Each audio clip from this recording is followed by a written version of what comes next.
Lucas capítulo 15. Pega a sua Bíblia, abre em Lucas capítulo 15. Santo, santo, santo. Te adoramos, Senhor, te bendizemos. Seja bem-vindo, ó Pai.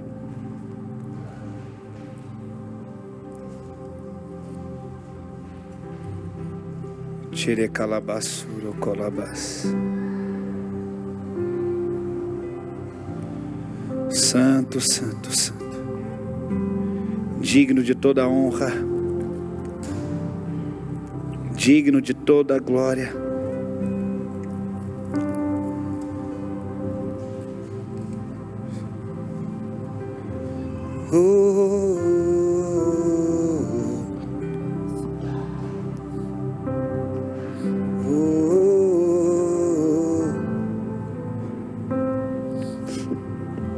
Nós vamos ler a partir do verso 11. A partir do verso 11. Lucas 15, versículo 11. Vamos ficar de pé em respeito à palavra do Senhor. Quem estiver sentado, se levante, por favor. Quem estiver conversando, fique em silêncio, até as crianças. Momento da palavra, momento sério.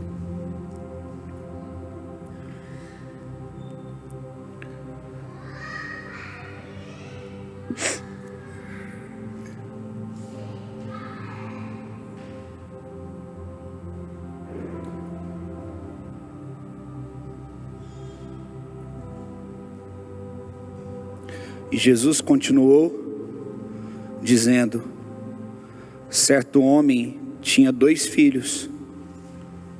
O mais moço deles disse ao pai: Pai, quero que o Senhor me dê parte dos bens que me cabe. E o pai repartiu os bens entre eles. Passado não muitos dias, o filho mais moço, ajuntando tudo o que era seu, partiu para uma terra distante.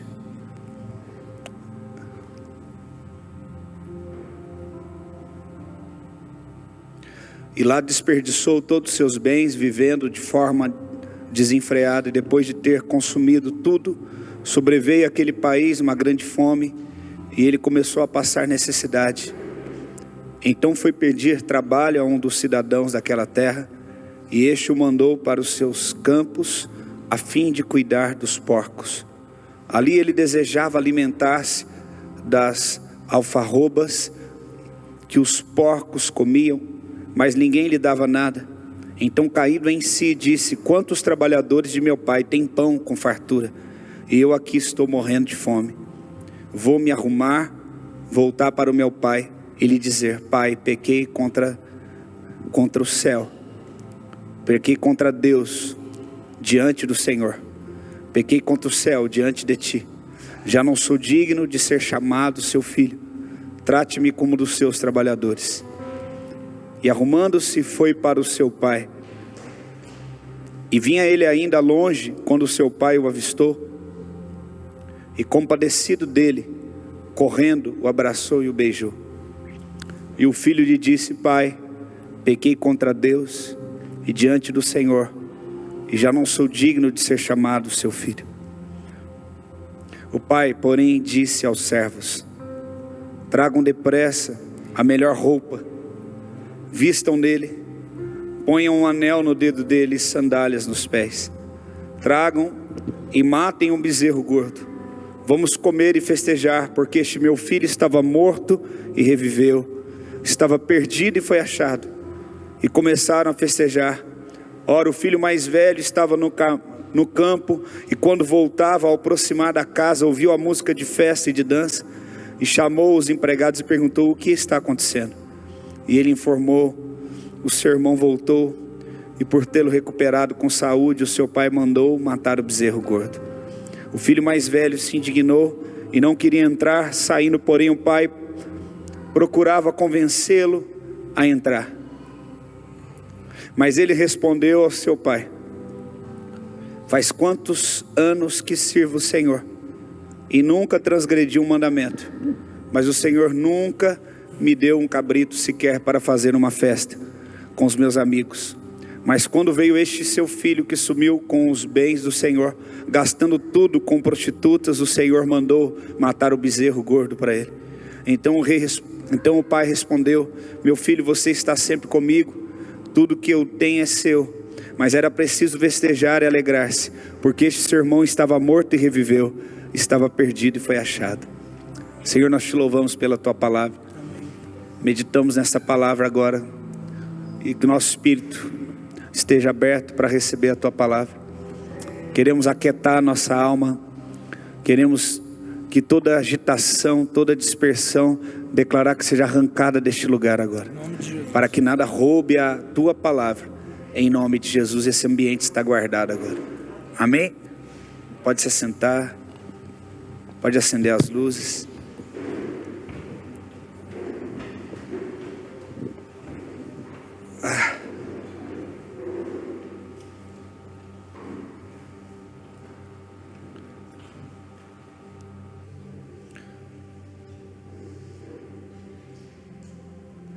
Chora balabasurica.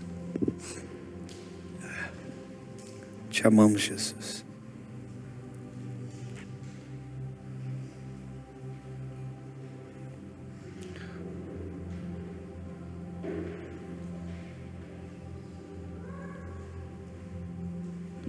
Santo, Santo.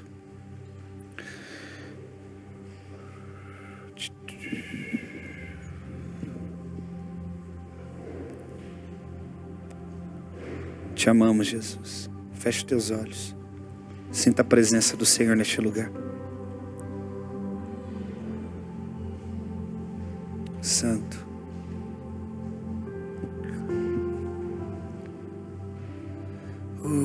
Não deixa nada te roubar a atenção. Não deixa nada roubar essa atmosfera. Há uma atmosfera nesse lugar, nessa noite.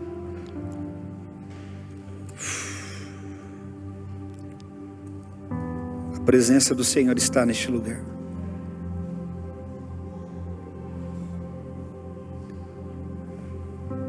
Santo, Santo, Santo. Feche teus olhos. Sinta a presença. Às vezes é preciso fechar os olhos para abrir os olhos espirituais. Muitas distrações. Oh, Jesus. Santo. Oh, Jesus. Te adoramos, Jesus. Santo. Precisamos de Ti, Senhor.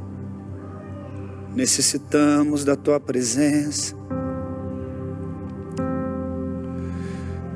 Ah, Jesus.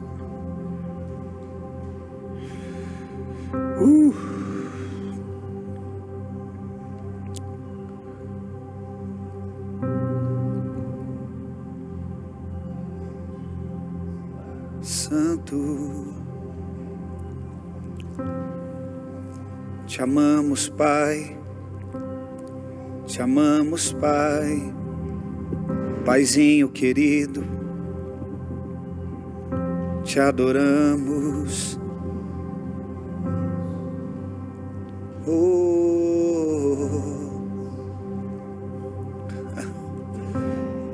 Dependemos de Ti, Jesus. Oh, Santo, não há outro como Tu. Comece a dizer palavras para o Senhor, palavras de amor para o Pai. Nós temos o Deus Pai, o Filho, Jesus e o Espírito Santo. Eu quero que você nessa noite direcione a tua oração ao Pai, somente ao Pai. Fale com o Pai. Deus Pai.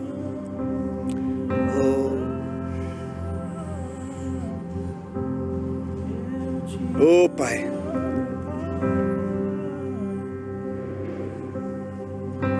Te amamos, Pai. Abba, Pai. Paizinho, eu te amo.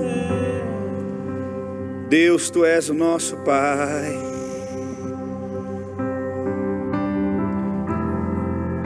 Oh Jesus,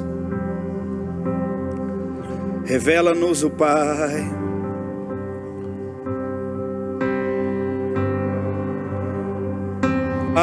Pai, nós te amamos, Pai. Podemos te chamar de Pai.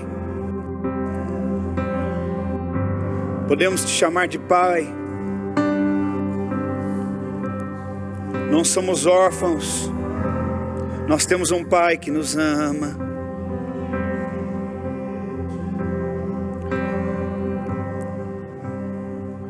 Nós temos um Pai que jamais nos deixará.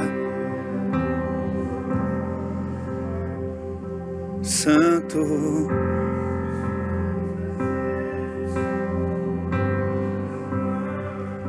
queremos te agradar, Senhor.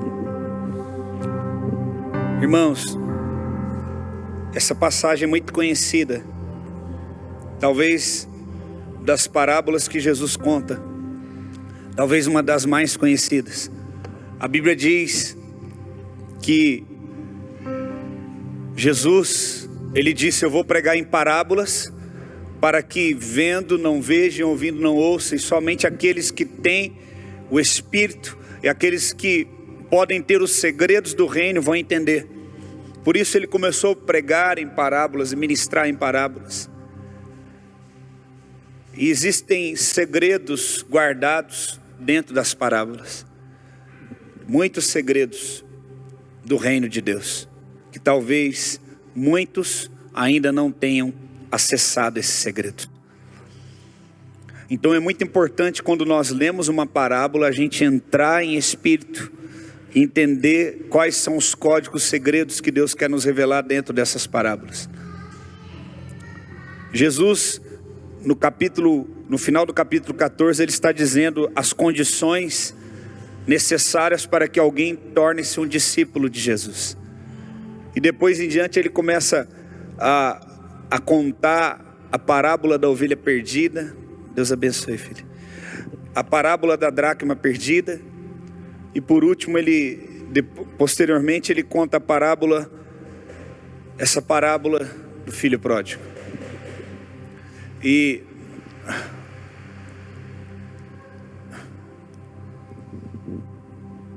interessante que a Bíblia, quando ela foi escrita, ela não tinha capítulos, ela não tinha títulos de livros.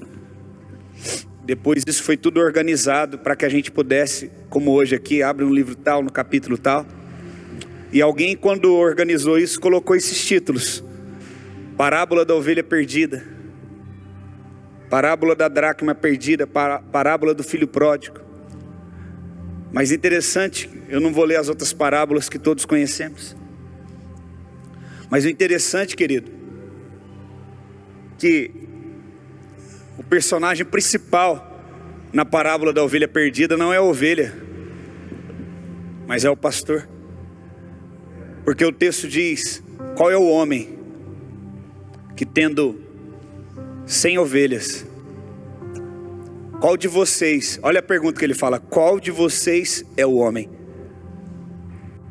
Quando Deus, na boca de Jesus, está contando as parábolas, ele está deixando claro que dentro da parábola ele está à procura de uma pessoa. Ele está falando: entre vocês, quem é o homem que teria a mesma atitude do pastor? A gente sempre conta como a parábola da ovelha perdida, mas no dia que Jesus contou essa parábola, ele falou: olha, o título dessa parábola é ovelha perdida. Não, ele começou a contar dessa forma: qual é o homem? Então a ovelha não é o foco é a atitude do pastor, de compaixão, de deixar as 99 atrás daquela ovelha. Se nós ficarmos focando na ovelha, nós vamos perder o segredo que há dentro da parábola. Porque ele não pergunta qual é a ovelha que fugiu, ele fala qual é, mais alto, qual é? Então nós olhamos, qual é a atitude desse homem, qual é a atitude desse pastor? Ele tem 100 ovelhas, ele perde uma, ele poderia falar: ainda tem 99, mas ele deixa as 99 e vai atrás da perdida. Isso é amor. E ele está dizendo: qual dentre vocês vai ser como esse homem? Então, se nós focamos na ovelha, nós deixamos de aprender o segredo. Depois, a próxima parábola é intitulada a parábola da dracma perdida. Mas ele fala nessa parábola: qual entre vocês é a mulher? Ontem teve o culto de mulheres, e ele está falando: qual entre vocês é a mulher que, tendo perdido algo, você vai acender a lâmpada da revelação, você vai trazer a santidade, varrer a tua casa, e você vai buscar diligentemente até encontrar o que foi perdido. O Senhor Jesus está querendo dizer: estou procurando mulheres assim, que têm a mesma atitude. O Senhor Jesus está dizendo: estou procurando homens assim, que têm a mesma atitude do pastor. Mas agora nós vamos talvez para a parábola mais conhecida, que é, todo mundo conhece como a parábola do filho. Todo mundo fala do filho pródigo, alguns falam até do irmão dele, mas pouco se fala do pai. E ele diz, na parábola do filho pródigo, no verso 11: qual dentre vós é o homem? Qual é esse homem? Certo homem. Quem é o homem certo? Quem é o homem correto, que tendo 2 filhos, e um filho se perde, quando esse filho volta, ele recebe com amor, ele honra esse filho, ele perdoa. Irmãos, há riquezas preciosas nessas parábolas. E a primeira coisa que a gente precisa entender, para a gente entender a parábola, é quem são as referências dentro da parábola. Não é a ovelha que se perdeu, não é a dracma, e não é o filho que foi embora e voltou. Porque se nós não tivermos a referência correta, a gente não vai entender qual é o homem, qual é a mulher e o homem certo. Havia um homem certo, um certo homem, que o seu filho chega até ele e fala: olha, eu quero a minha parte da minha herança. E o texto diz que ele entrega para o filho a sua parte, e também para o outro filho. Aqui o texto diz, também a sua parte. Esse homem, ele tinha um problema. Na verdade tinha 2. Eu não sei qual é o problema mais sério dele, se era o filho que foi embora ou se que ficou. A palavra Jesus, a palavra pródigo significa desperdiçador, extravagante, no original. Ele tinha um filho que não sabia valorizar o pai. Ele tinha um filho mais novo, talvez por imaturidade, ou talvez por falta de caráter mesmo. Ele não sabia valorizar tudo que o pai conquistou para ele. Ele não sabia valorizar nem o que o pai possuía, nem quem o pai era. Já era totalmente desrespeitoso chegar até o pai e falar: pai, me dá minha parte que eu quero ir embora. Porque quem tem o pai tem tudo.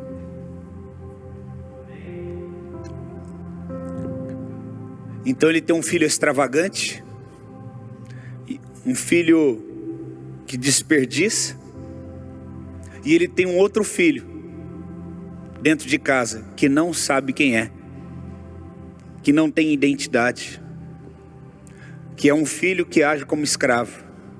O interessante dentro dessa parábola, talvez você nunca prestou atenção dentro desse fato curioso, é que o filho que pede a herança e vai embora, o pai não vai atrás dele.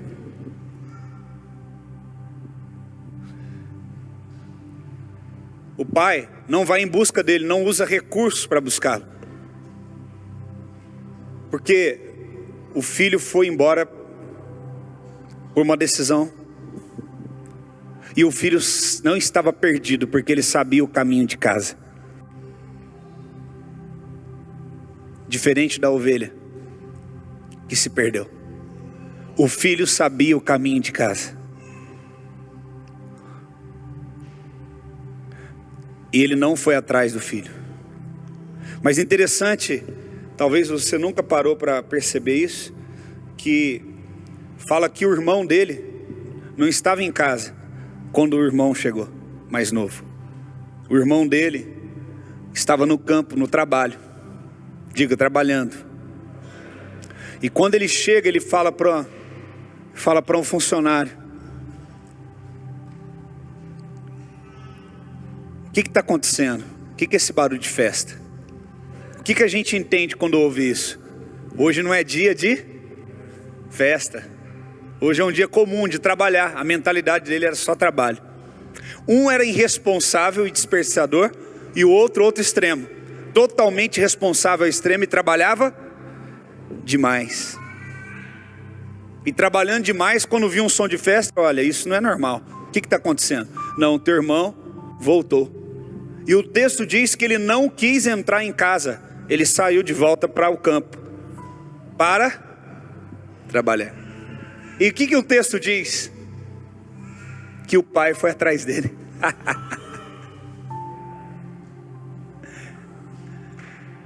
Ai, esse Deus é demais.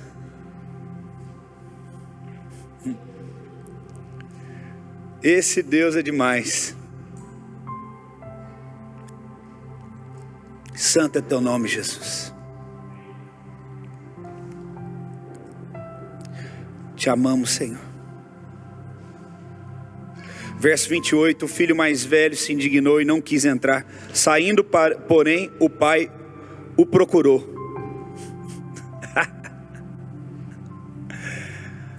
Você já tinha percebido isso? Ele não foi atrás do filho que foi embora. E ele teve que encontrar um filho que estava perdido dentro de casa. Por quê? Ou você vai embora porque você desperdiça o que o pai te dá, e desperdiça a pessoa dele. Ou você está dentro de casa, mas está ocupado demais, fazendo muitas coisas, para ter tempo com o pai.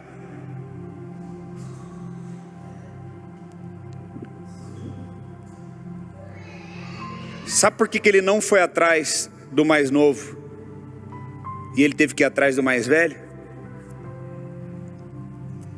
Porque o mais novo, embora em pecado, sabia quem o pai era. Porque o mais novo pensou: se eu voltar, nem que seja para me manter, me sustentar, eu conheço o coração do meu pai, ele vai me receber. Agora o outro que está dentro de casa, ele é próximo, mas ele age como se não conhecesse o seu pai. Ele age como se não o conhecesse, porque ele fala: onde já se viu ele tratar meu irmão assim, receber meu irmão desse jeito, depois de tudo que meu irmão fez? Não quero ficar lá. É tipo assim, um pai falando para ele: parece até que você não me conhece.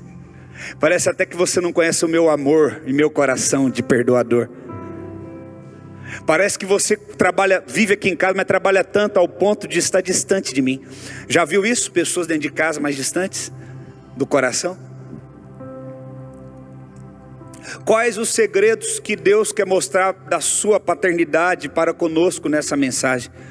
O primeiro que a gente aprendeu, que a parábola não é de quem?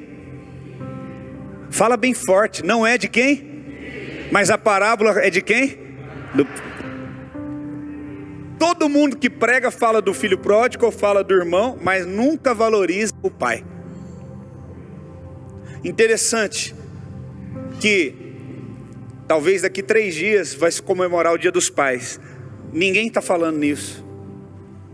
Pouco se fala, talvez você nem estava lembrando. Eu te lembrei agora. Sabe por quê? Existe uma luta espiritual que se levanta contra a paternidade. A maioria das pessoas que estão aqui, dentro de si, não são bem resolvidas em relação à paternidade.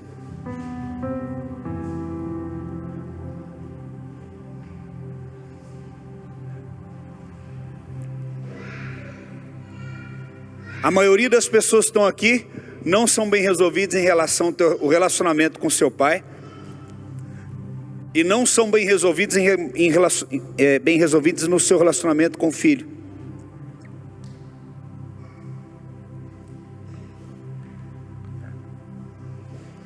Talvez muitos aqui são como o filho mais novo, que desperdiçou oportunidades, desperdiçou herança.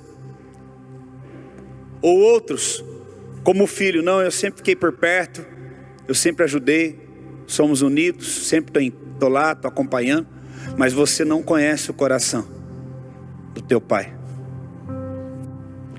Enquanto você não resolver, você viu que quando eu fiz um teste aqui, você viu que quando a gente busca o Espírito Santo, a gente fala, vamos orar, vamos buscar o Espírito Santo, a igreja começa a orar, né?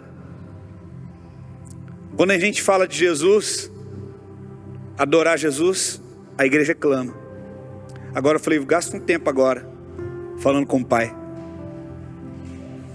Teve gente que ficou olhando para mim, teve gente que ficou calado. Por quê? Porque não sabe. Até com o Espírito Santo, com Jesus dá. Espírito Santo, amigo, conselheiro. Jesus, irmão. Agora pai. O que eu conheço de pai? O que eu sei de pai? Trabalhar, colocar as coisas dentro de casa, me corrigir. Talvez foi o máximo do que você tem de entendimento de pai. Eu quero dizer para você, irmãos, que Deus nos ama muito mais do que podemos imaginar. E que nesses dias, você crê que eu sou um homem de Deus? Ouça o que eu vou te dizer. Nesses dias, continue orando, tendo relacionamento com o Espírito Santo. Continue tendo relacionamento com o Senhor Jesus. Mas nesses dias, foque num relacionamento com o Pai. Converse com Deus. Ore, direcionando a sua oração ao Pai. Porque quando os discípulos só pediram 3 coisas para Jesus, eles pediram: ensina-nos a orar, aumenta a nossa fé e mostra-nos o Pai. As 3 coisas estão ligadas ao Pai. Fé. Para relacionar com o Pai é preciso fé. Para relacionar com o Pai é preciso oração. E quando ele começa a ensinar a orar, ele fala: vocês vão orar assim: Pai nosso que está no céu. Primeira coisa que eu quero te ensinar, independente do relacionamento que você teve com teu pai, a paternidade de Deus na sua vida é totalmente acima de qualquer coisa. Porque a palavra pai no grego, no original, é fonte. Então, Pai nosso que estás no céu seria a fonte minha que está no céu. A fonte de tudo que você precisa, do perdão, do amor, da restauração, não está na terra, está no céu. A nossa fonte vem do céu. Eu já vi rios sujos, e quando eu cheguei na fonte, na nascente, era limpa. Deixa eu te falar uma coisa: não responsabilize a fonte pelo rio estar sujo. Há muitos que estão dizendo: não, eu não acredito mais nesse negócio de paternidade espiritual, eu não acredito nesse negócio de pai, porque meu pai falhou comigo. Eu não acredito nesse negócio de pastor, porque pastores falharam comigo. Ei, não condene a fonte, porque os rios estão sujos. Se você vai na fonte, ela é pura, mas o rio está sujo, porque quem vive ao redor dele está sujando o rio, está jogando lixo. Mas a fonte, a essência é pura. A nossa essência é pura.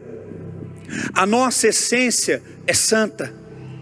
Deus nunca desejou que você sofresse abuso sexual. Deus nunca desejou que você fosse violentado, violentada. Deus nunca desejou que você fosse agredido.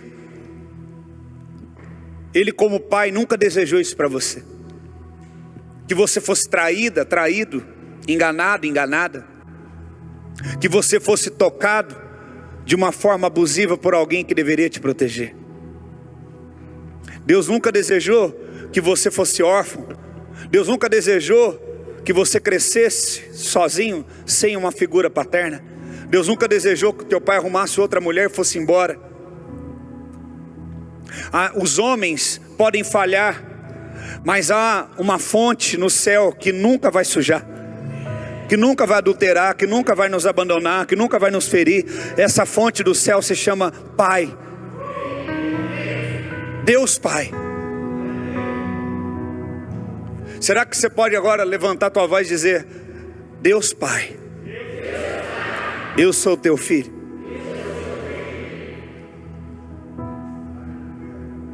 A Bíblia diz sobre o espírito de adoção, coloca, Samuel, da qual clamamos Abba Pai, que simboliza paizinho, significa paizinho querido. Não só pai, mas pai amado, pai querido.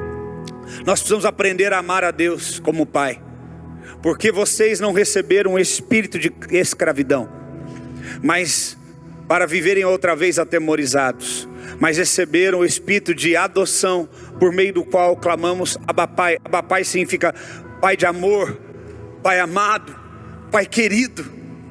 Quem é livre das correntes, das intimidações? Ah, mas eu tenho correntes, eu tenho medo de ser ferido, eu tenho medo, eu apanhei demais, eu fui abandonado, eu fui esquecido. Querido, não tenha mais escravidão, não tenha mais esse espírito. As correntes precisam ser quebradas, despedaçadas. E quando essas correntes são despedaçadas e nos tornamos livres, então nós falamos: eu tenho um pai que me adotou, é um pai amado, ele é um pai santo, ele é um pai querido, ele é um pai que cuida de mim. Esse pai está aqui nessa noite. Pais, Deus quer te ensinar a ser um bom pai. A Bíblia diz que o amor de Deus tem dilatado os nossos corações. Talvez você está aqui sem esperança, você está aqui triste, mas quando você sente o amor de Deus, é como se esse amor dilatasse o seu coração. Você se sente pequenininho, o coração apertado, e Deus quer dilatar esse coração nessa noite, de amor. Ele quer encher de amor. Você pensa que conhece o amor de Deus, mas se você vê Deus como um ser num trono, que fala assim: hoje tantas pessoas vão morrer, hoje terremotos vão acontecer, hoje pessoas vão morrer de fome, de Covid. Se você pensa que Deus é assim, você não conhece Deus. Porque a Bíblia diz: vós que sois maus, sabem dar boas dádivas aos vossos filhos, quanto mais vosso Pai que está no céu, que não é mau. Pode um filho pedir para um pai um pão, ele dar pedra? Deus quer revelar o amor dele em nossos corações. A maneira como você relacionou com seu pai influencia na maneira como você vê a Deus. A maneira como você relacionou com o seu pai da terra influencia como você vê Deus. Portanto, se vocês que são pecadores sabem como dar bons presentes aos seus filhos, quanto mais seu Pai no céu dará o Espírito Santo aos que pedirem. Talvez você está desapontado, decepcionado com teu pai. Talvez teu pai, você até hoje não tem uma boa relação. Talvez seu pai já morreu.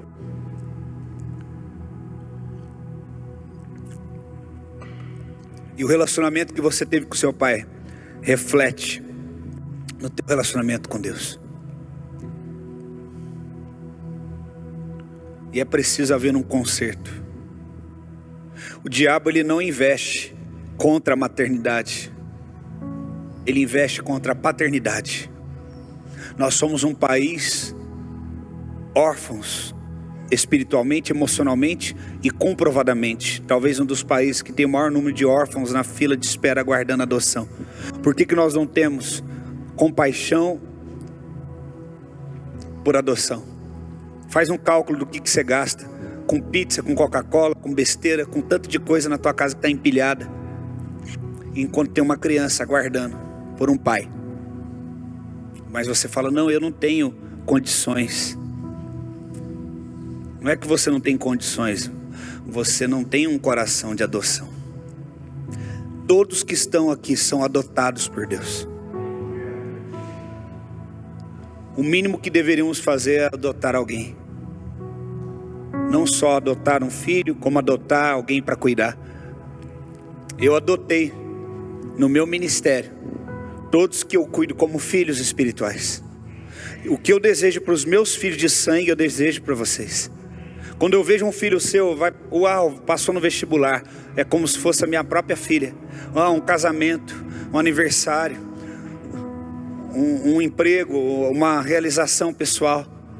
De todo o coração eu afirmo isso diante do Deus que eu sirvo neste altar.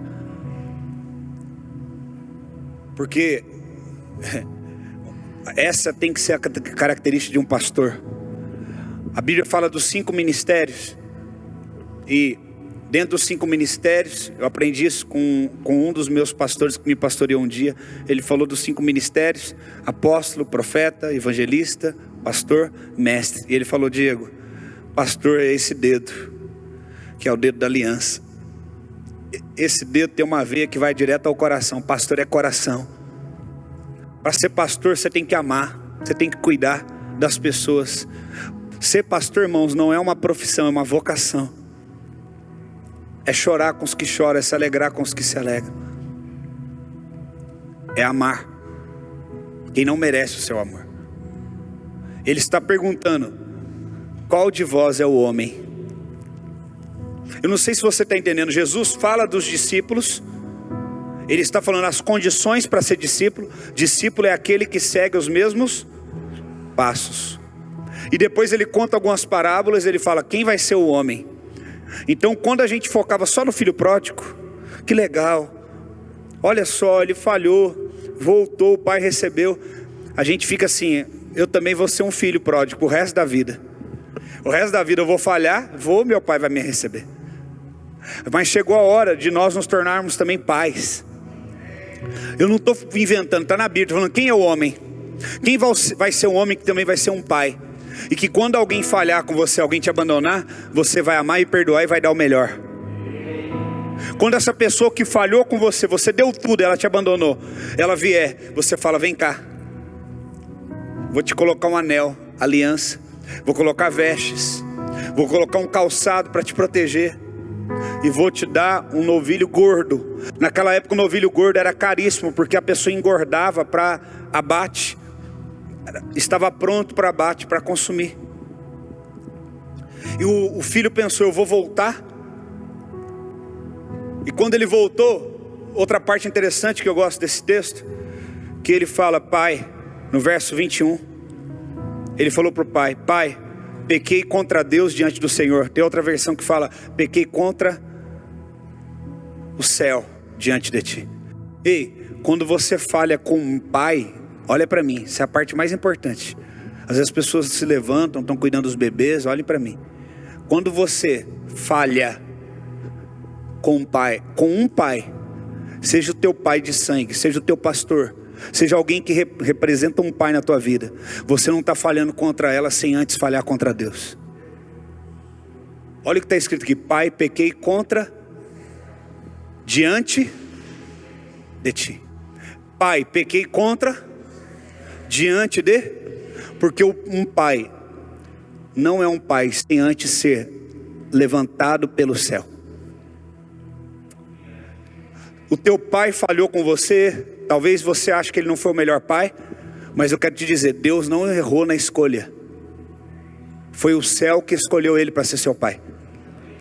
Agora, se ele errou, se ele pecou, ele vai prestar contas para Deus, mas respeite, porque foi o céu que o colocou como seu pai. O pai não é somente aquele que é de sangue. Jesus disse: meu pai, minha mãe, meus irmãos são todos aqueles que fazem a vontade. Então quer dizer, eu tenho o pai de sangue que eu tenho que honrar, e eu tenho também irmãos que eu tenho que honrar de sangue, e eu tenho também irmãos espirituais que eu tenho que honrar, e eu também tenho o pai que não é de sangue espiritual que eu tenho que obedecer e honrar. Porque meu pai, minha mãe, meus irmãos são aqueles que fazem.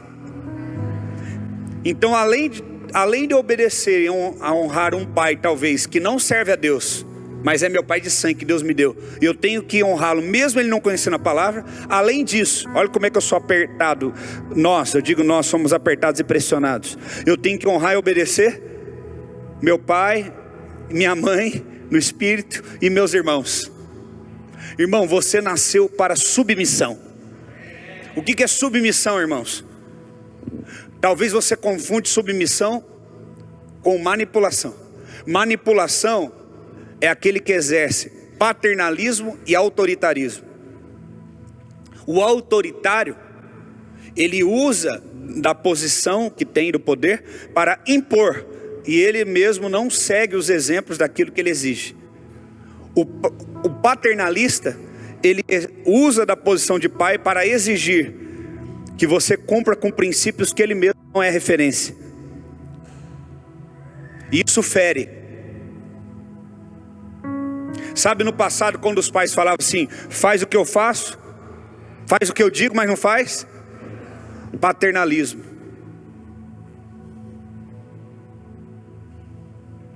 Sinceramente, quem aqui é filho? Levante a mão. Todo mundo, que interessante. Nem todo mundo é pai, nem todo mundo é mãe, mas todo mundo é filho. Aqui, deixa eu perguntar para os filhos: se você tivesse um pai, ou teve, que dissesse: faz o que eu estou mandando, mas não faz o que eu faço, seja honesto, isso é saudável? Você sente que isso fere você? Levante a mão quem se sente ferido se um pai agisse dessa forma com você, bem alto. Não precisa ter vergonha, todo mundo. Sabe por que você se sente ferido? Porque não é certo. Tudo que te agride não é o que Deus tinha para você. Por que o meu pai fez isso? Por que o meu pai agiu assim então, pastor? Porque ele não nasceu de novo, porque é um pecador. O pecado faz as pessoas errarem o alvo. Deus deu a ele como pai para te cuidar, mas ele errou em alguns sentidos, e também porque ele é humano, ele não é perfeito.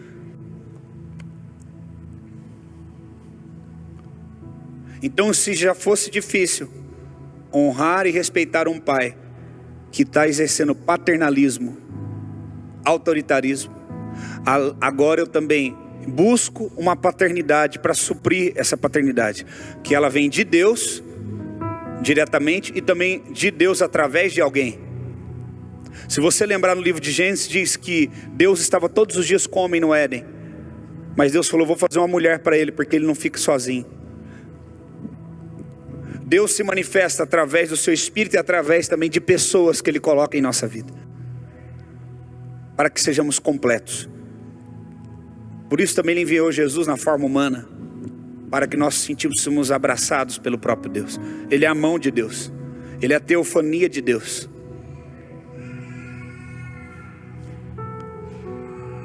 Então, agora paternalismo e autoritarismo, e autoridade e paternidade. A autoridade e a paternidade são pessoas que primeiro são exemplo, elas vivem o que falam, e a autoridade que elas têm não é sobre você, mas a favor e para servir você para cumprir o propósito de Deus na terra. O que você precisa para cumprir o propósito de Deus? Ser corrigido, doutrinado, encorajado, abraçado, amado, fortalecido, muitas vezes corrigido.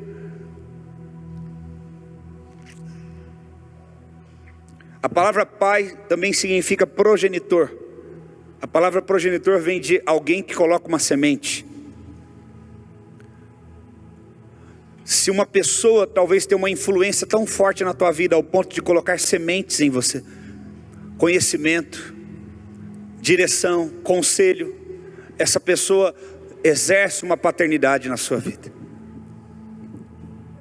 Nós vamos ler um texto do apóstolo Paulo no livro de 1 Coríntios 4,15. Diz assim, 1 Coríntios 4,15: ainda que vocês possam ter 10.000 tutores para ensiná-los a respeito de Cristo, lembre-se que vocês não têm muitos pais, porque fui eu que os gerei por meio do Evangelho em Cristo Jesus. Para que um homem gere um filho, ele precisa colocar numa mulher uma semente. Paulo está dizendo: Vocês têm muitas pessoas que ensinam vocês. Tutores. O que é um tutor? Alguém que é responsável por alguém. Eu conheço pastores que têm casa-lar e eles relacionam com as crianças. Essas crianças foram tiradas dos seus pais porque aqueles que deveriam defendê-las agrediram. Nós temos um pastor em Cruzeiro que ele tem uma casa-lar. Ele falou: pastor, nós tivemos que alugar mais uma casa, porque no período da epidemia, crianças foram tiradas das casas porque os pais estavam agredindo. E a justiça teve que tirar para guardar a criança. Então o governo, o Estado, vira tutor da criança. Estão me ouvindo? Então, um pai e uma mãe deveriam o quê? Dar um teto, uma cama limpa, vestir uma criança, dar educação, levar à escola, dar alimento, orientação. E aí o Estado faz o quê? Aquela criança está sendo agredida, abusada, violentada. Para preservar a vida dela, ela é tirada judicialmente dos pais. É colocado hoje não se chama mais orfanato, casa-lar. Porque o orfanato dá o entendimento daqueles prédios com várias beliches. Não se pode ter isso mais. Casa-lar é realmente uma casa. É um ambiente de casa. E lá tem os tutores. Tem a psicóloga para orientar e ouvir, que deveria ser um papel do pai e da mãe. O governo paga uma psicóloga. O governo paga nutricionista, o governo paga alguém para levar eles na escola, o governo paga a escola, o governo paga o aluguel da casa, paga a alimentação, dá um recurso para uma associação fazer isso. Tudo isso o governo dá. Parece uma casa normal. Tem até videogame para os meninos lá, o pastor me mostrou. Só que tem o seguinte: o pastor lá, por mais que cuide deles, por mais que tenha psicóloga, tenha um motorista, eles não são pais. Eles só têm um documento do governo que diz: ó, vocês são tutores, vocês fariam o que os pais fariam. Porém não há uma ligação assim, de aliança de coração. Por mais que eles se envolvam, eles não são pais. E eu perguntei para ele: Eric, fala para mim a verdade, por mais que eles tenham tudo lá nessa casa, talvez eles vão para uma casa que vai ser adotada, que não vai ter o recurso que tem aí. Eles preferiram abrir mão dessa casa para ter um pai. Falou: você não tem ideia. O sonho deles, mais do que ter um videogame, mais do que ter um celular, ter qualquer coisa, eles falam: tio, o meu sonho é ter um pai e uma mãe. Porque o pai e a mãe, veja só, não é aquele que põe comida dentro de casa, não é aquele que troca roupa, não é aquele que monta o quarto. Isso, se faz só isso, é o quê? Tutor. O pai é aquele que coloca uma semente dentro do espírito e do coração do filho. E tem muitos pais que estão sustentando seus filhos,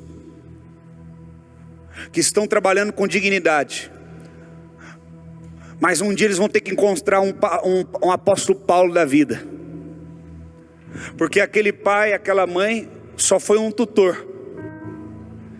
E ele vai precisar talvez de um pai que vai colocar uma semente dentro dele, que vai alcançar o coração dele. E Jesus está perguntando: qual dentre vós é esse homem certo?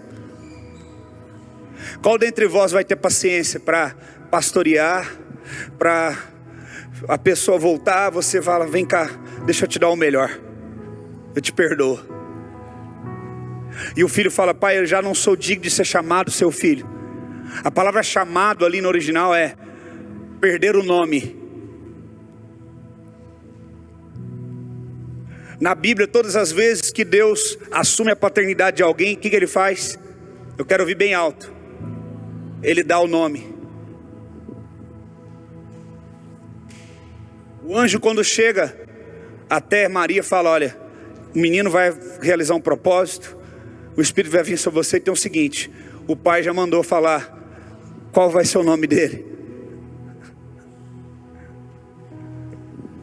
E o filho está falando: eu vou voltar, eu sei que meu pai é bom, mas é esperar demais. que Ele me trate como um funcionário. Não me chame mais de filho, nem me chame pelo nome.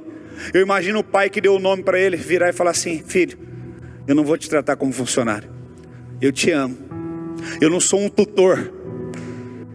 Mas eu gastei toda a herança. Eu gastei todo o recurso. Você não está entendendo, eu não sou tutor. Eu sou teu pai.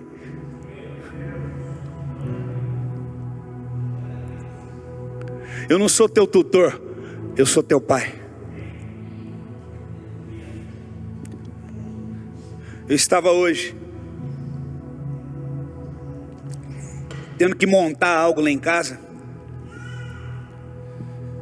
E meu filho estava lá no quarto. Minha filha estava fazendo alguma coisa na cozinha. Minha esposa estava resolvendo alguma coisa no centro. E aí eu fui, era coisa de homem, eu tinha que montar um negócio. Eu falei, não, tipo assim, meu pai me criou assim, eu sei trocar chuveiro, sei trocar lâmpada, eu sei consertar coisas, meu pai me ensinou. Ele chamava, ó, você faz assim. Ele chamava eu sempre para fazer as coisas com ele. As coisas que eu sei fazer tudo hoje foi meu pai que me ensinou. E eu sou grato a Deus por isso. Todas as vezes que a gente já mudou de casa 30 vezes, em 20 anos de casado, eu e minha esposa. Já moramos em 12 cidades, em 20 anos de casado. Faz as contas. E graças a Deus eu sei desmontar móveis, eu sei fazer tudo porque meu pai me ensinou. Todas as igrejas que a gente montou, eu estou 30 vezes só de mudar de casa, fora as vezes que a gente mudou de prédio, de igreja. Essa igreja aqui não é a primeira que eu pastorei, já pastorei dezenas. E toda vez eu sabia pintar, sabia fazer as coisas. E meu pai falava, você vai mudar de prédio? Eu vou te ajudar. Já moramos em lugares a 900 quilômetros daqui, ele pegava o carro e ia. E era eu e ele, virando massa. Nós fizemos púlpito de concreto, já encarpetamos, fizemos muitas coisas. E aí, às vezes o mundo muda, a geração é diferente, hoje é mais tecnológica. E eu sou muito ativo, e às vezes eu estou aprendendo, às vezes eu paro, falo, não, ó, você vai aqui, às vezes ele sabe, eu gosto tudo bonitinho, então eu olho, às vezes eu já chegava, agora eu estou falando, não, vai lá e coloca aquele fio ali, que está torto. Ó, vai lá, tira aquele pedestal que está torto ali, faz assim, porque antes eu chegava e fazia. Aí eu estava lá para fazer aquela montagem, e o Espírito Santo falou para mim, chama o teu filho. Aí eu falei assim, não, mas eu sei fazer tudo isso. Ele falou, você sabe, mas ele precisa aprender o que você sabe. Porque eu sei que você sabe fazer, e que se você pegar você faz. Mas se você continuar fazendo isso, ele nunca vai saber. Porque você não vai passar para ele. E um pai, ele passa adiante a semente. Teu pai te deu essa semente, passa para ele. Eu falei, filho, vem cá. Aí na hora ele sempre é prestativo, os dois são filhos maravilhosos, vieram. Falei, filho, eu vou te ensinar como fazer isso aqui. Eu preciso fazer um furo, e eu vou te ensinar. E aí, eu falei, sabe como é que faz para furar?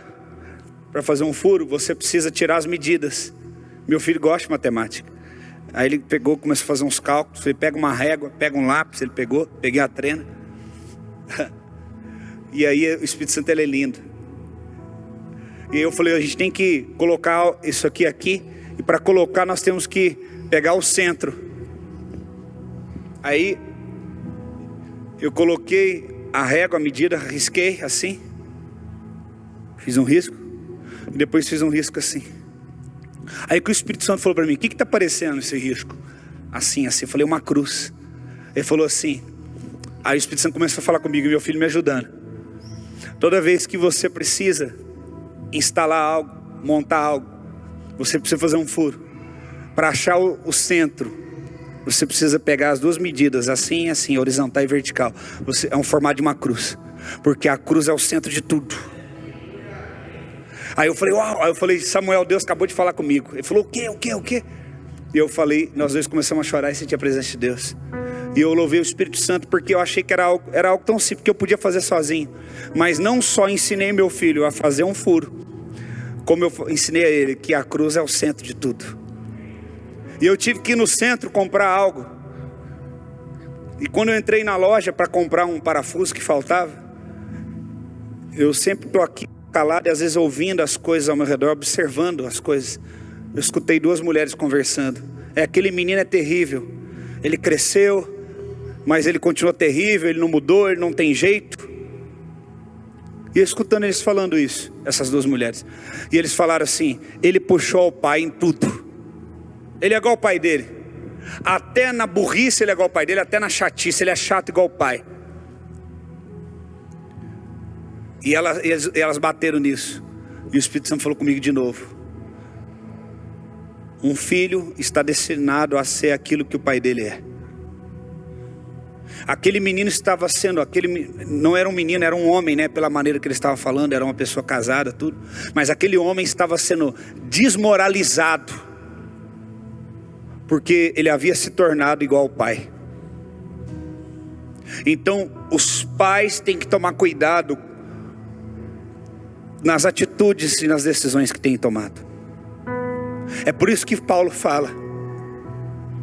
É por isso que Paulo diz: vocês podem ter muitos tutores, mas pai, existem poucos.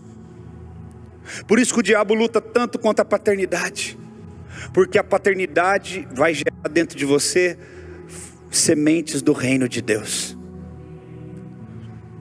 Talvez a tua visão está um pouco limitada em relação à paternidade, porque você talvez nem conhece o teu pai. Talvez teu pai foi embora. Talvez você casou, é um homem casado, mas você tem medo do teu pai até hoje. Talvez teu pai te abandonou. Talvez você nem sabe o que é pai.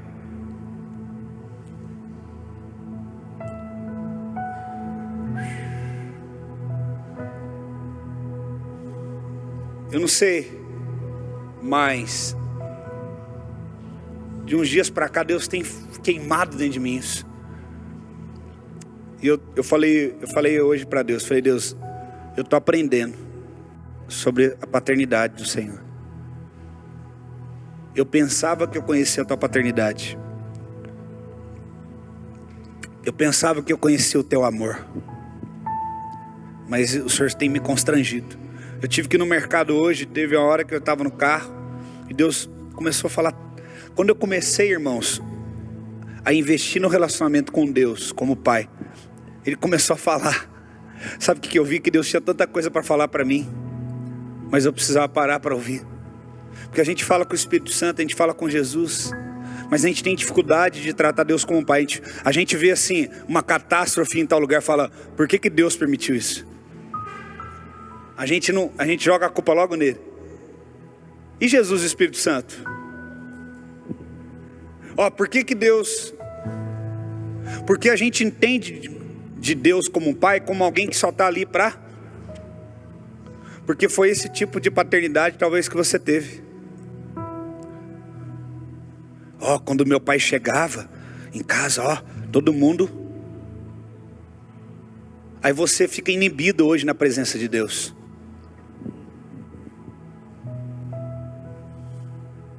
Quando os discípulos disseram: mostra-nos o Pai.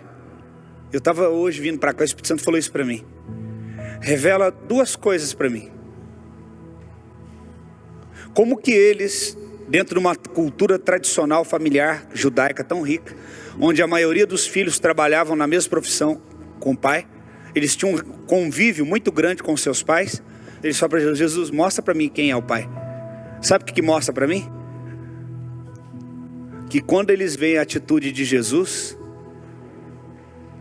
relacionado com o pai, eles falaram: gente, isso aí quer ter um pai? Isso aí eu não sabia que era assim, eu nunca tive isso. É algo novo para mim. Por que eles falaram: mostra-nos o pai? Quer dizer, a gente achava que sabia o que é ter um pai, mas a gente não sabe. Eles tinham o Deus lá longe, o Deus de Abraão, de Isaac, de Jacó. Agora mostra aquele Deus de perto, aquele Deus pai. É assim então? Eu não sabia. E a segunda coisa que revela para mim: não tinha ainda, até Jesus chegar, ninguém que tivesse uma atitude, porque também não tinha um relacionamento com o pai dessa forma, para revelar para as pessoas. Até então não tinha ninguém que tinha um relacionamento tão íntimo com Deus como o pai, para a pessoa olhar e falar assim: então é isso? Entendi. Porque você entende algo só quando está diante de você um exemplo, quando você tem uma referência. Então quando Jesus vem e tem aquela relação com o Pai de amor, quando ele sai de madrugada, não, eu tenho que encontrar com meu Pai, peraí, dá licença. Eles começam a olhar e falam, o que é isso? Peraí, isso então é ter um Pai? Então eu preciso desse Pai também, Jesus, mostra pra gente. Deus pode ser um Pai, Deus pode ser meu amigo, Deus pode estar comigo todo o tempo. Porque o meu pai, ele não estava lá comigo, né? Eu só aprendi a trabalhar, meu pai não estava lá comigo. Meu pai não estava lá quando eu estava ali realizando um sonho, quando eu estava... meu pai não entrou comigo no casamento, o meu pai não estava lá na minha formatura, o meu pai, por questões de sistemático dele, ele não foi me ver lá quando eu estava praticando aquele esporte, quando eu queria que ele estivesse comigo. E aí você, de repente fala, Deus é meu Pai, Abba Pai. Aí você fala, e você está falando, mostra o Pai para mim. Alguém mostra o Pai. E Jesus falou, quando vocês olhem para mim, vocês vê o Pai. Sabe o que Jesus estava querendo dizer? A partir de agora, quando você vê pessoas que seguem os passos de Jesus, você vai estar vendo o Pai. Por isso que Paulo fala, eu gerei Cristo, eu gerei o Pai em vocês também. Porque ele falou, agora quando vocês olham para mim, vocês podem ver nas minhas atitudes. E Deus está perguntando nessa noite, como Jesus perguntou na parábola, quem é o homem? Quem vai ser o pai? Quem vai ser pai não só dos filhos, que muita gente nem isso está dando conta, e também quem vai ser pai de órfãos. Quem vai ser pai de órfãos espirituais, também órfãos emocionais. Porque quando você, irmão, quando um de vocês vem até mim, eu não posso usar da condição que eu tenho de pastor para emocionalmente prender você, para suprir uma carência em mim. Na verdade eu não posso ter carência. A minha carência tem que estar suprida no Pai. Quando você é suprido no Pai, você não usa pessoas.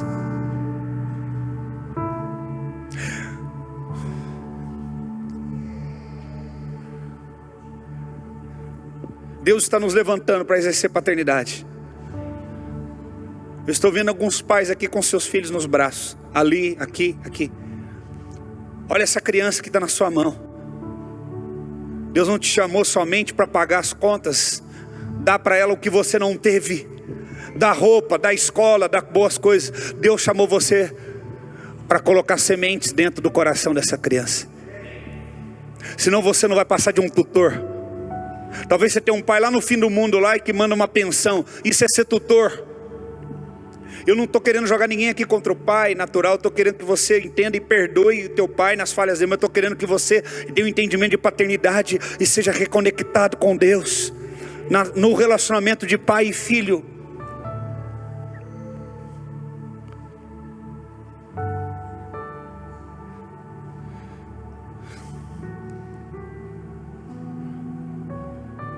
Interessante que quando Davi está em casa e os seus irmãos estão no campo,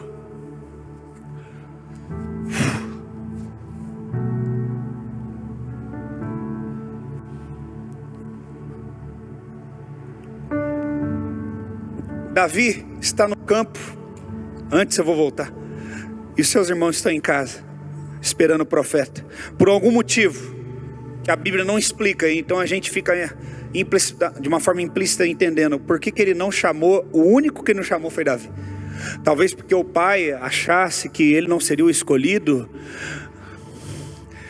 Às vezes ele olhou, não, esse aí, de todos, com certeza ele não vai ser, então deixa, que vai ser um dia perdido, deixa ele aí. Sabe quando na tua casa, você nunca era o preferido?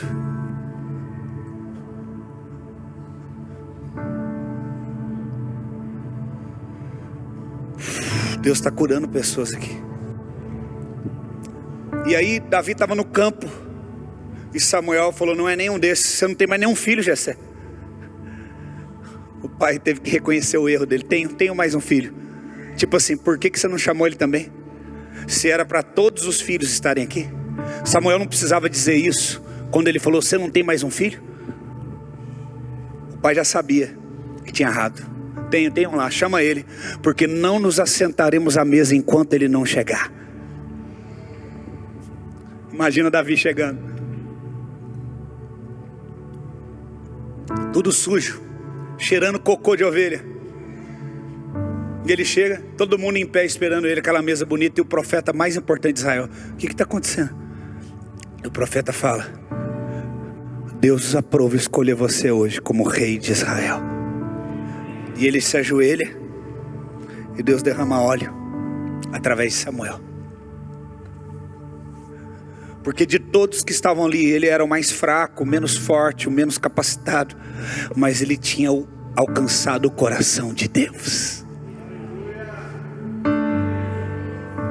E quando Davi foi ungido, ele não cantou, porque ele é salmista, ele faz canção: quem te viu passar na prova e não te ajudou? Não. Passou alguns dias. Qual que é a sua missão agora, Davi, como ungido?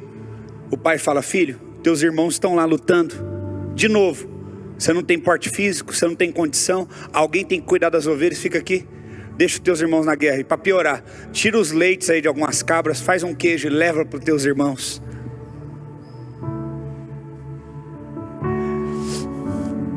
Já você imagina o cheiro de quem trabalha fazendo queijo, como é que deve ser? Quando Davi estava chegando de longe, ele já sabia que ele estava chegando. Aí Davi, ele fica triste: eu fui ungido, o que é isso? Ele levanta contra o pai dele. Ele faz o quê? Tá bom, pai, uma hora está cuidando da ovelha, agora para, agora vai lá, leva. Tá bom. Por que será que Davi foi abençoado? Aí ele vai e leva queijo. Aí os irmãos: você não tem mais o que fazer, você não tem os ovelhas lá para cuidar, e tira sarro dele. E ele está tranquilo. E ele vai lá e arrebenta e derruba Golias. E no capítulo 17, 1 Samuel, verso 58, ele arrebentou, ele fez tudo isso, mas não importa. Quando Saul viu Davi, a pergunta foi, 1 Samuel 17, 58, conte-me de quem você é filho.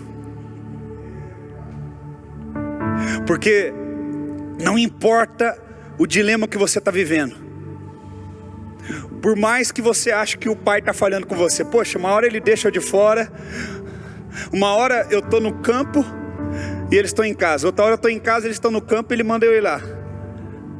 Por mais que você ache que o pai está pisando na bola, ele não erra. Deus usa Jessé para falar: vai Davi, leva esse queijo. Todo mundo fala: Davi venceu Golias, mas ele só venceu Golias, olha para mim, olha aqui, porque ele estava no lugar certo, na hora certa. Se ele não estivesse lá naquele momento, ele não ia vencer Golias. E quem é que mandou Davi? Então até errado o pai está certo. É melhor ouvir o pai. Quem é o filho? De quem você é filho, meu rapaz? Saul perguntou e Davi respondeu: sou filho dos seus. Olha como é que ele honra o pai dele, ó. Do seu servo Jessé. Sou filho. Ele podia falar: sou filho de Jessé. Ele quer dizer: o meu pai é fiel a ti, o meu pai é um homem bom. Lá dentro de casa o meu pai preserva o Senhor, ele serve o teu reinado, ele é um homem de princípio. Sou filho dos teus servos Jessé. Uau. E aí Isaías 11, do verso 1 ao 3 diz: surgirá um descendente do rei Davi, filho de Jessé, como um rebento que brota de uma árvore, como um renovo que surge da velha raiz. O Espírito do Senhor estará nele, o Espírito de sabedoria e entendimento, conselho, poder, conhecimento, temor do Senhor. E ele terá prazer em obedecer ao Senhor. Surgirá um descendente do rei Davi, filho de... Está falando de quem? De quem? Não, está falando de quem? A profecia é de quem? Jesus. Quem que vai nascer? Jesus. Presta atenção, irmãos. Jesus vai nascer. Está profetizando sobre Jesus. E fala, ele no verso 3, ele vai ter o espírito disso, o espírito daquilo, o espírito daquilo, o espírito de poder, o espírito tal. Está falando de coisas espirituais. Mas antes, está falando de coisas espirituais da pessoa de quem? Jesus, bem forte. Jesus é filho de quem? de Deus. Jesus é aquele que é o nosso Salvador. Ele tem todo poder. Ele tem as chaves da morte o Espírito está sobre, e ele tem todo o poder. Mas antes, ele vem da raiz de Davi, filho de Jessé. Pode ter todo o poder, e pode ser até Jesus, que é o filho do próprio Deus. Mas aqui na terra, ele vai ser filho de alguém que foi filho de alguém, que foi filho de alguém, que foi filho de alguém, que foi pai de alguém. Até Jesus. Porque para Jesus nos levar para o Pai e para tirar a orfandade aqui na terra, ele também teve que ser filho. Se Jesus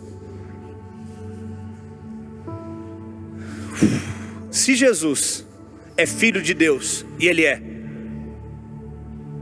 Se Jesus, o anjo falou, o Espírito de Deus vai descer sobre você, Maria. Quem colocou a semente dentro de Maria? Quem? O Espírito de Deus descerá sobre ti. Para que José? Para quê? Com todo respeito, não tem nem o esperma dele lá. E José está indo embora. A Bíblia diz que ele, quando fica sabendo, aqui em Mateus,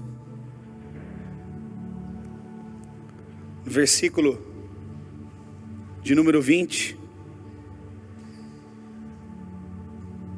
versículo 19 e 20. José, com quem Maria estava para se casar, sendo um homem justo, não querendo envergonhá-la em público, resolveu deixá-la sem que ninguém soubesse. Enquanto ele refletia sobre isso, eis que lhe apareceu em sonho um anjo do Senhor dizendo: José, filho de Davi, descendente de Davi. Você vê que tudo está ligado ao quê? Paternidade. Eu não sei se você está entendendo. Para chegar lá em Jesus, teve que ter lá atrás aquela atitude de Davi. Para ter Davi, antes teve Jessé. Vai lá, estou sentindo que hoje você tem que levar um queijo pro teu irmão. Ele chega lá, quê? Gigante? Pumba, derruba. Aí todo mundo fica sabendo quem é Davi. Aí Saul fica, uma coisa vai desencadeando a outra. Saul fica, o que é isso? Com inveja. Aí tal, já cai. Aí Deus levanta Davi. E Jesus vem da raiz desses. Tudo isso porque um dia um pai falou: leva um queijo lá. Lá em Isaías fala o quê? Davi, filho de Jessé. Davi, filho de... Esse que vai vir vai ser da descendência de Davi e o Espírito de Deus vai ser sobre. Todo mundo quer o Espírito, todo mundo quer poder, mas poucos querem respeitar a paternidade.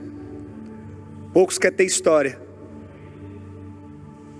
Na tua história, quando alguém olhar, vai falar assim: esse que está fazendo isso, que está fazendo aquilo, que foi filho do filho do filho do filho de alguém. Agora se olhar, esse que está fazendo tudo isso, está... Igual o Saul, perguntei, quem que é o pai dele? Não sei. Surgiu aí, que nem chocadeira. Quebra de princípio.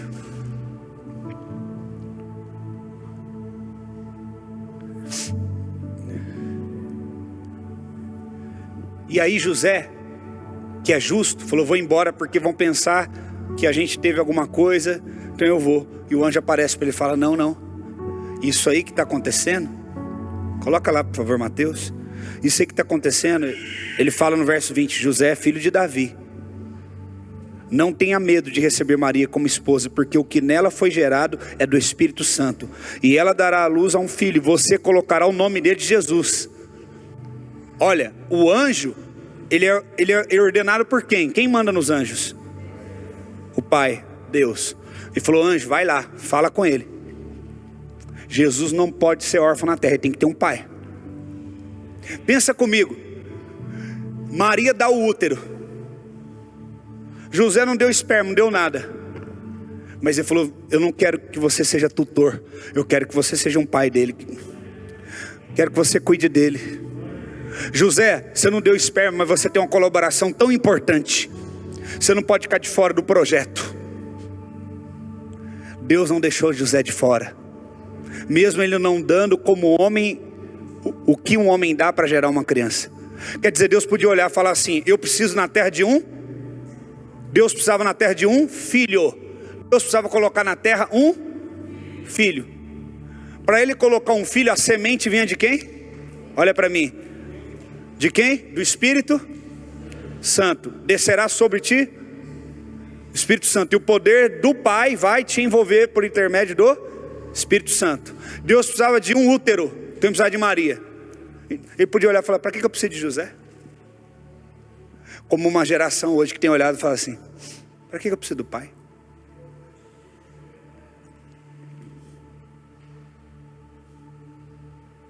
Mas Deus, que é Pai, respeita a paternidade. Falou: vai lá e busca José onde quer que ele esteja, porque ele não está fora do projeto. Não é porque ele não colocou um esperma que ele estava de fora. Ele é extremamente importante, porque a profecia dizia que Jesus viria da raiz de Jessé, e José é da raiz de Jessé. Ele é importantíssimo, também porque ele vai ensinar grandes valores para o menino. E aqui diz, presta atenção no 22, ora, tudo isso aconteceu para cumprir o que estava dito pelo Senhor por meio do profeta: eis que a virgem conceberá da luz e será chamado pelo nome de Emanuel, que significa Deus conosco. Olha o 24. Quando José despertou do sono, fez como o anjo do Senhor lhe havia ordenado e recebeu Maria por esposa. Porém, não teve relações com ela enquanto ela não deu à luz um filho, a qual ele colocou o nome de Jesus. Ei, o anjo falou para ele que ele não podia deitar com Maria? Falou? Mas ele não deitou. Sabe por quê? Olha o temor. Deus está levantando pais que estão mais comprometidos com aquilo que está sendo gerado do que com o seu prazer pessoal. Ele falou assim: eu não posso tocar nessa mulher. Naquela época o casamento não era no cartório, o casamento era na tenda, para os adultos entenderem. Na hora que tinha intimidade, saía com um manto, com o tecido que a mulher estava usando com sangue, e falava: olha, está aqui a certidão de casamento. Ele ficou casado com ela, ele assumiu ela, assumiu o filho, sem selar a aliança com sangue e com prazer. Foi uma aliança no céu. Ele falou: olha, eu não toco nessa mulher, porque mais importante o que ela está gerando do que o meu prazer. Deus está levantando pais assim, que muitas vezes não vão ter prazer, não vão desfrutar daquilo que está sendo gerado, mas eles querem proteger o que está sendo gerado.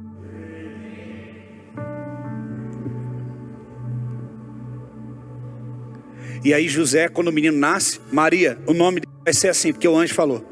E se você ler depois na tua Bíblia, Deus fala 5 vezes em sonho com José. Daí em diante ele não fala mais com Maria, só aquele dia que explicou para ela que ela ia ficar grávida. Daí em diante ele fala com José, e José fala para Maria: pega o menino, vão embora, porque tem perigo aqui pro menino. Por quê? Porque agora o pai começa a dar destino e direção. É o pai que preserva Jesus, é o pai que está preservando o propósito, é o pai que está preservando a profecia. Meu Deus.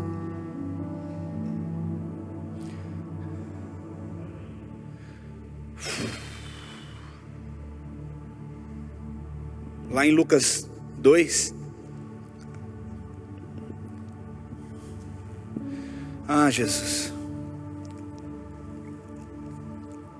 41. Fala sobre Jesus no templo. Quem conhece essa passagem? Não preciso ler ela toda. Jesus pregando no templo. Eles vão para a Páscoa. Quando termina a Páscoa, eles voltam para casa e perde Jesus de vista. Jesus fica no templo. Eu vou ler só o final. Aqui no final do 48 diz: filho, por que você fez isso conosco? Seu pai e eu estávamos aflitos à sua procura. E ele respondeu: porque procuram por mim, não sabiam que convinha estar na casa do meu pai. Não compreenderam, porém, as palavras que ele disse. E voltou. Mas olha o 51, é o mais importante. Todo mundo lê até aí. Jesus pregou, Jesus tal. Todo mundo ficou impressionado com a sabedoria de Jesus. Vocês precisam prestar atenção na palavra. Lá no Isaías 11 fala: o espírito de sabedoria estará sobre ele. Mas antes de falar do que ele vai receber espiritualmente, fala, e ele vai vir da genealogia de Davi e de Jessé. Quer dizer, liberação natural, espiritual e liberação natural. Ele respeitando princípios espirituais e princípios naturais. Então lá em Isaías fala sobre isso. Agora ele está aqui em Lucas pregando numa casa cheia de homens sábios, e eles admiram, Jesus é muito sábio. Esse menino, quem é esse menino? Ele tem muita sabedoria. Por que ele tem muita sabedoria? Acabei de falar. Por que ele tem muita sabedoria? Porque foi profetizado que o espírito de sabedoria viria sobre, mas que ele seria filho de quem? De José, que é descendente de Jessé. Aí ele está usando, Deus está usando Jesus no espírito de sabedoria, mas agora o pai chega, José, que é descendente de Davi, que é descendente de, e fala, vamos embora. E ele fala, não, aleluia, o espírito de sabedoria está sobre mim. Ele fala isso? O que fala no 52? E voltou com eles. Então voltou com os seus pais para... Então o espírito de sabedoria teve que cessar a atuação. Permaneceu nele, mas teve que cessar a atuação, porque teve que sujeitar, que nem entendia o que ele estava.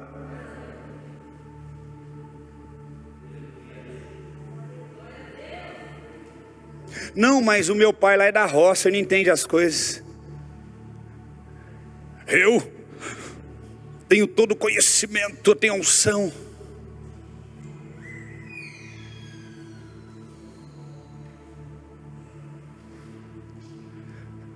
Voltou com seus pais para onde? Sabe o que significa Nazaré no original? Aquele que fica guardado.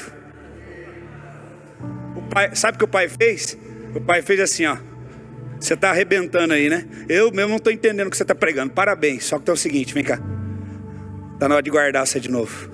Não está na hora ainda de você ser lançado, Jesus. Porque eu sou teu pai e o mesmo Espírito que me visitou falou para não deixar tua mãe, falou que não é a hora ainda, vamos embora. E Jesus teve que, o que está escrito?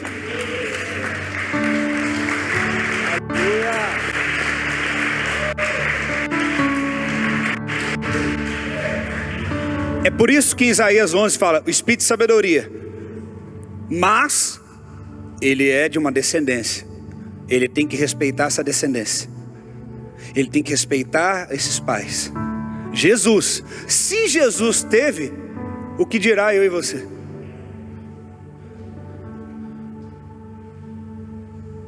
E o que fala?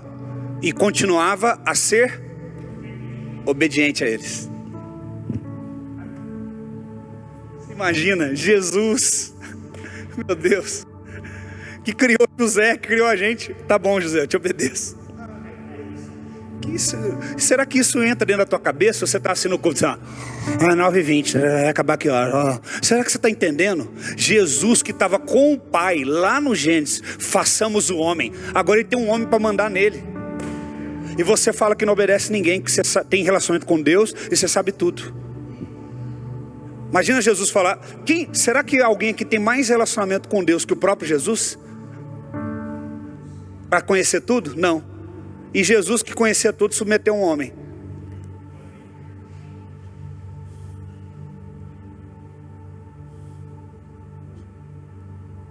E era obediente a eles. Sua mãe guardava isso no coração. E olha o 52. O que a obediência resulta? Conforme crescia Jesus, ia crescendo sabedoria, tanto Deus como as pessoas, tem outro texto que fala, amavam a ele. O que trazia crescimento para Jesus?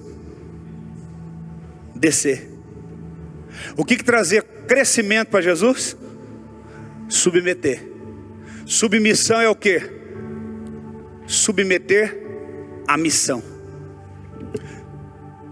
Abre mão da sua missão e submete a missão que Deus deu a alguém.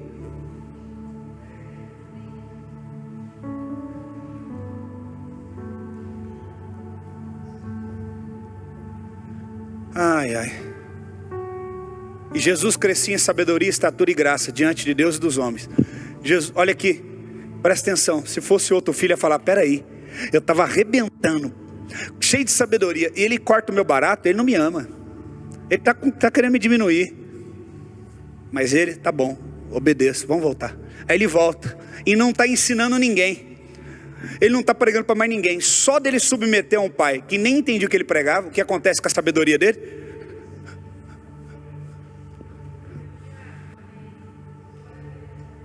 Porque você não cresce fazendo, você cresce submetendo.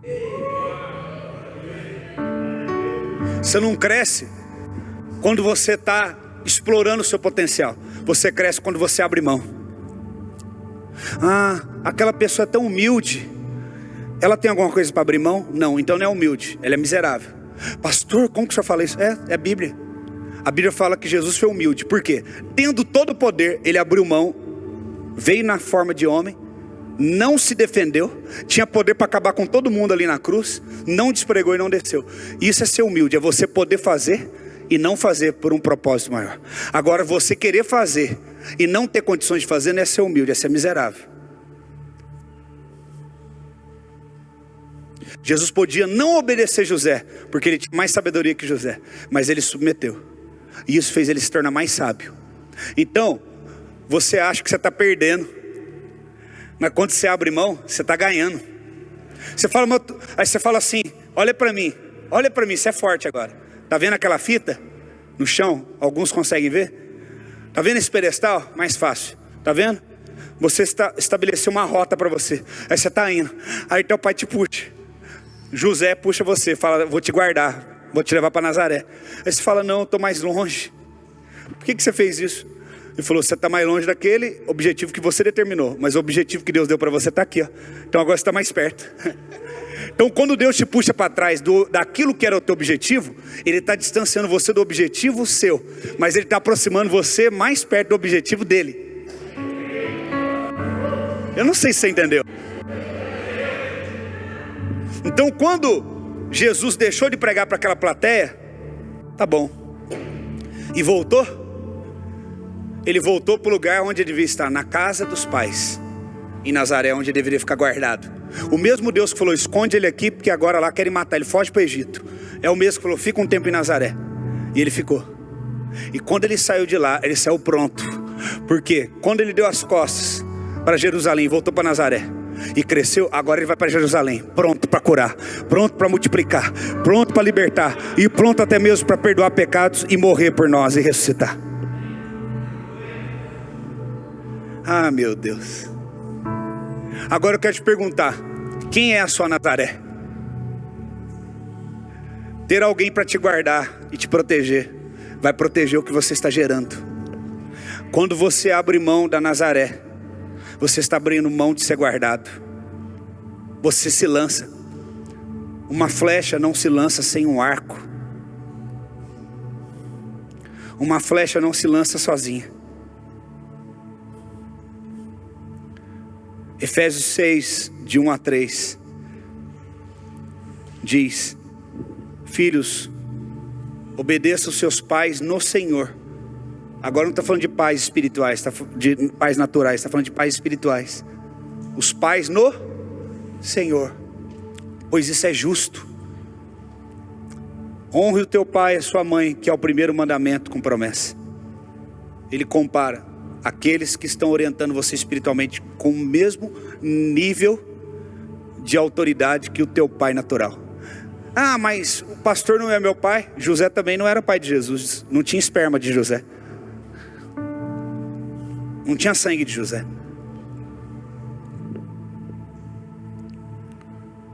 E os do 20, 12 falam: honra o teu pai e sua mãe, para que tenha vida longa na terra que o Senhor dá a você. Fala comigo: Nazaré, o que está guardado. Diga comigo: a paternidade guarda o que está sendo gerado. Fala, fecha teus olhos, começa a orar: Senhor, guarda. Guarda, Senhor. Começa a orar. Deus quer te guardar. Quando alguém te fala não, quer te guardar.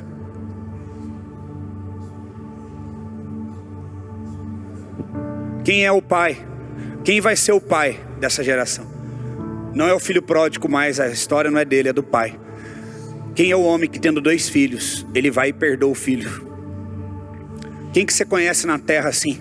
Esse é o seu pai espiritual. O teu pai natural, você tem que ter bom relacionamento com ele, perdoá-lo, amá-lo, cuidar dele. Quantas vezes meu pai ficou doente, eu tive que cuidar do meu pai. Deus está falando, cuida do teu pai de sangue, cuida dos teus pais no Senhor. Ele está falando, quem na terra faz isso? Quando um filho erra, ele vai lá e perdoa. 1, 2, 3 vezes, ele coloca o anel, ele vai lá, abençoa.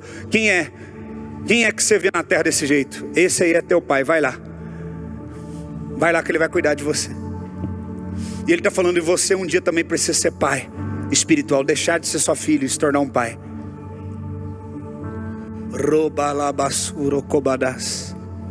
Eu sinto uma presença de Deus aqui. Deus está curando pessoas. Deus está libertando pessoas. Oh Pai, oh meu Pai, oh Papai, oh, deixa Ele te curar hoje, deixa Ele te restaurar, deixa Ele te tocar com amor. Oh Pai, nesses dias Deus vai falar com você, Deus vai te curar, Deus quer te restaurar.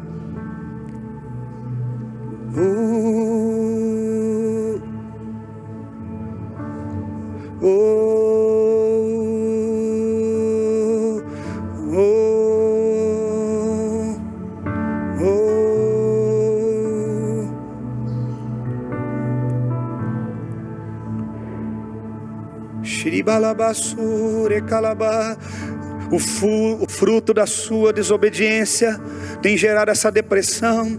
O fruto da sua desobediência tem gerado estes problemas, esses dilemas, essas enfermidades. Hoje Deus quer te curar, hoje Deus quer te restaurar. Ele te chama, filho, filho, volte para casa. Volte, filho. Volte, filho. Oh, filho precioso, filho amado. Deixa Deus te curar. Deixa Deus te restaurar. Deixa Ele te tocar. Sinta o amor dele agora no teu coração. Sinta, sinta, sinta, sinta. Pai, Pai.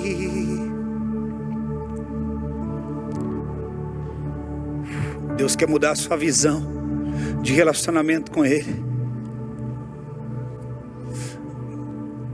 Deus quer mudar a tua perspectiva de relacionamento com Ele. Deus quer curar o teu coração de tantos traumas, de tantas dúvidas, de tantos dilemas.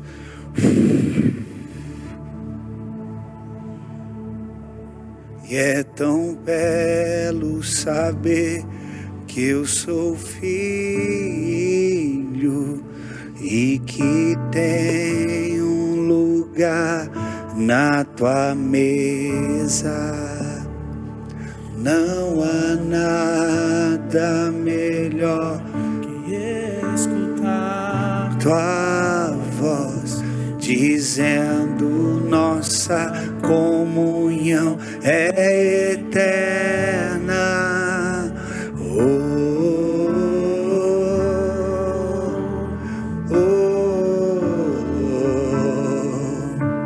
Você me amou primeiro com amor verdadeiro.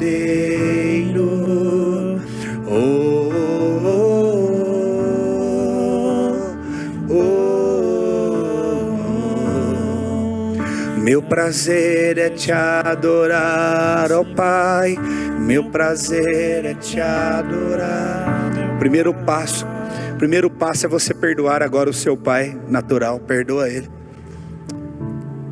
Ore agora e libere perdão aí do lugar que você está. Não se sinta mal. Escute o que eu vou dizer em nome de Jesus. Não se sinta mal em ter que perdoar o seu pai. Como se você sentisse assim: eu estou sendo ingrato, meu pai fez tanta coisa. Seu pai fez tantas coisas boas, mas como todos os homens, como somos imperfeitos, ele errou. E enquanto você não aceitar que o teu pai erra, o teu herói, aquele que foi o teu herói, que você tanto admira, ele vai continuar sendo o teu herói. Ele vai continuar sendo a tua maior referência, o teu maior amor. Mas você precisa primeiro aceitar que ele é falho, ele errou.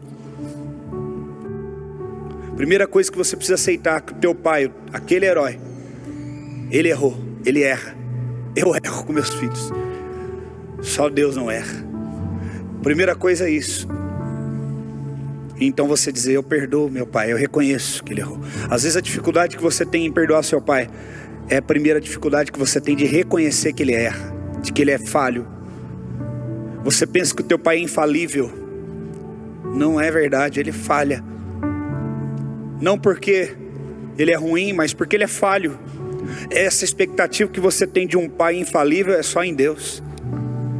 Então a primeira coisa é isso: eu reconheço que meu pai não é perfeito. Eu reconheço que aquela imagem de herói que eu tenho de pai vai continuar, mas eu reconheço com maturidade que meu pai falha, que ele não é perfeito, que ele não é infalível. Mas ainda assim eu o amo, e o honrarei, o respeitarei, e o perdoo. Eu estou te conduzindo para você ir orando, e o perdoo. Eu vejo Deus assim falando: você precisa desconstruir essa imagem, essa mentira que você criou dentro de você mesmo, que o teu pai é infalível, que o teu pai é perfeito. Não existe. Você é capaz de amar mesmo reconhecendo as falhas dele. Você vai ser capaz agora de amá-lo mesmo reconhecendo: não, ele falhou. Eu sei separar, ele falhou, mas eu amo, ele é meu herói. E logo após você então pede perdão. Deus me perdoe, e também libero perdão para o meu pai. Eu o perdoo, não o culpo.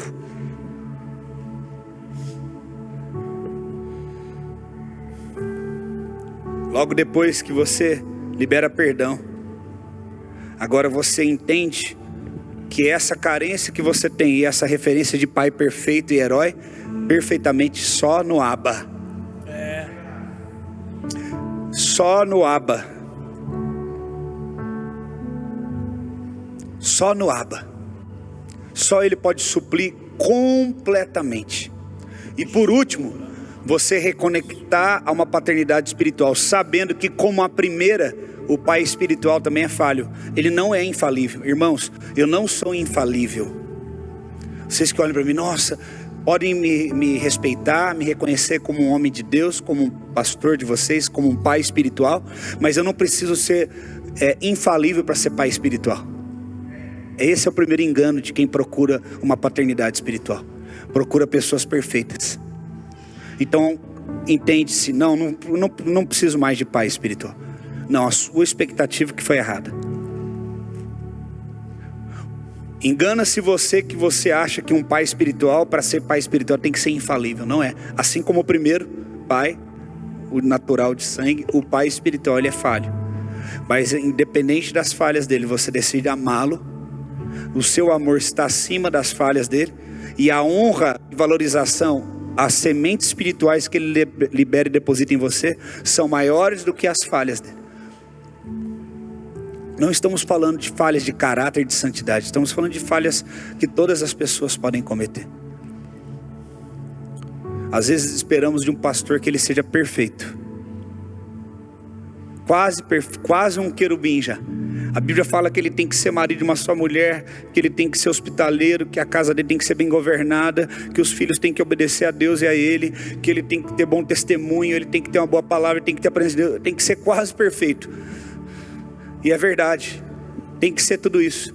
Mas a gente também fica chateado, a gente erra, a gente desaponta as pessoas, a gente fica cansado, a gente às vezes é displicente e não vê uma pessoa e a pessoa se sente abandonada, a gente esquece, a gente fica cansado, muito, às vezes. E a gente tem uma imagem, não, para ser meu pai espiritual tem que ser perfeito. Não existe. Então quando você alinha tudo isso dentro de você, você está guardado pela paternidade. E você daqui a pouco vai exercer paternidade também. Natural e espiritual. Mas antes você tem que estar numa genealogia. Qual é a tua história? Quem te batizou? Quem pregou Jesus para você? Ok. Quem depois te discipulou? Quem te batizou? Quem te amadureceu? Quem te consagrou? Se você pega lá Mateus, pega Lucas, da genealogia de Jesus. E esse que gerou esse que gerou esse que gerou esse que gerou esse. Jesus não, ele veio do céu, interessante isso, de Deus. Mas ele entrou dentro de uma cadeia genealógica. Ele foi filho do filho do filho do filho do filho do filho do filho do filho de alguém. Mesmo Deus não precisando disso, ele poderia simplesmente coloca aí através do Espírito dentro de Maria, acabou. E aí, você é filho de quem? Não, eu sou filho do Espírito Santo. Você colocou eu dentro de Maria, estou aqui.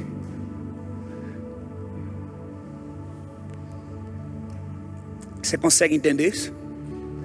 Se Jesus respeitou esse processo, às vezes eu vejo as pessoas errando na ânsia de amar a Deus. Elas querem antecipar coisas, elas querem estar à frente de coisas que Deus Pai,